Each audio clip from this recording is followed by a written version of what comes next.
7bet lažybos. 7bet. 7bet lažybos. 7bet. 7bet lažybos. 7bet. Neatsakingas lošimas gali pakenkti tavo ir tavo šeimos geroviai. Pergalė prieš Asvelį, Kaune, turbūt galima buvo ir užuosti, matant tą jų sudėtį, bet turbūt vis tiek džiugina.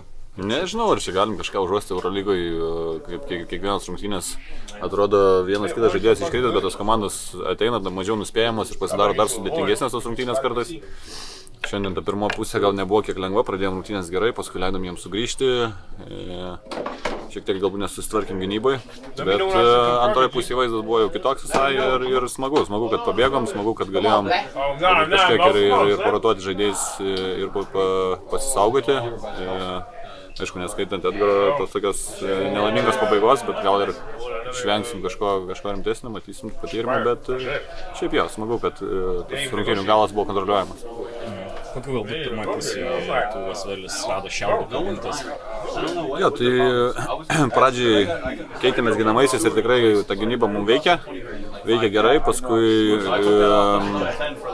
tą gynybą ir pakeitėm, nes dažniausiai gynybos sistemas kiteliom su savo aukštaugiais, ar ne, tai kažkiek jie atrado tų priešnudžių ir tiek įsiveržė ganėtinai giliai, išsimėtė perdavimus ant tritaškio linijos, sumetė metimus, kur keitėmės, paskui išnaudojo jie ir antrosius šansus, nors atrodo pirmoje pusėje, kiek treneriai sakė, 4 kamuoliai, bet jie visi virto taškais, tai ganėtinai skaudžiai tai baudė ir tokios turbūt problemos pirmoje pusėje buvo. Antroje pusėje, kas padėjo galbūt atsispirti?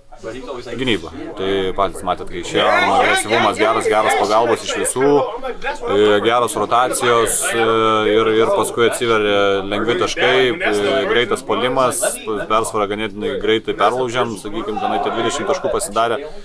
Tai visiškai gynybos dėka. Tai vėlgi ta pati agresyvi gynyba, tas pats, kas mums veikia galbūt, kai tik išėjom, pirmoje rungtynių, ta prasme, pačioje rungtynių pradžiai.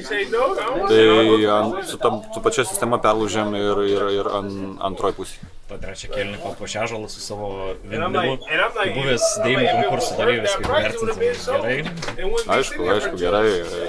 Yra reikalų varžybų metu tokį dėjimą, bet turim, žinoma, Ąžuolo atletiškumą ir kaip matom, nesvarbu kokią akimirką, ar viena ilgiau pažaidęs, ar mažiau pažaidęs, kyla kaip bėris. Tai šaunu. Tai Žalgiris dabar yra toj 12 rungtynių atkarpoj, kai einat pergalė pralaimėjimas. Kaip galvoji, kaip reikia atrasti tą stabilumą, kad galiausiai nulauš šitą seriją? Žinot, jeigu žinočiau, tai tikrai pasakyčiau ir jau būtume padarę, bet banguojant šiek tiek, aišku, ir nežinau, galbūt, sakyčiau, toks reikėtų labiausiai sutvarkyti psichologinį, emocinį foną, kur nepasimest kartais, kas nepavyksta pagal planą ar ne, ir paskui pradedam kažkiek ar tai žaisti po vieną, ar apie savo kažkokias prisigalvoti dalykus, ko nesam susitarę, pradėti juos daryti, tada iš vis išsibarstom.